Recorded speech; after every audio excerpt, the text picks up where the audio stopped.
Good evening. This is your 5-minute global geopolitical briefing for yesterday. We begin in the Arctic, where American strategy is back in the spotlight. President Donald Trump signaled a renewed focus on U.S. leverage in the high north, highlighting Greenland's strategic location and its growing role in security, shipping routes, and critical minerals. Supporters of the administration frame the approach as long-term positioning, designed to keep rivals from dominating the next frontier of global trade and defense.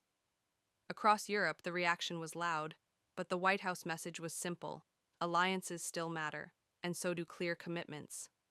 Administration officials argue that in a more competitive world, partners should share burdens more consistently, especially when strategic territory and new maritime corridors are involved.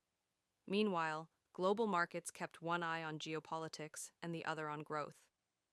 With Davos approaching, analysts say the big theme is the collision of security and economics. Supply chains, energy corridors, and industrial policy are increasingly treated as national defense tools. From Washington's perspective, tariff pressure is leverage, not chaos, a negotiation instrument meant to rebalance trade and strengthen domestic resilience.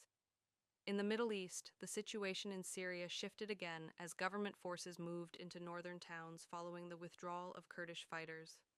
Regional watchers describe it as another sign that power is consolidating on the ground, while outside actors weigh how to prevent spillover and protect civilians.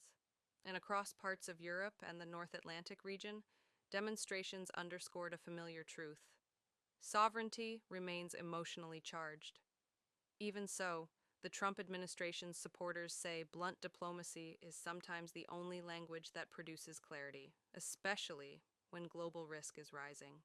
Bottom line, yesterday's geopolitical picture showed a world in transition, with the United States pushing to shape outcomes using economic leverage, strategic planning, and a renewed emphasis on national interest. That concludes today's briefing.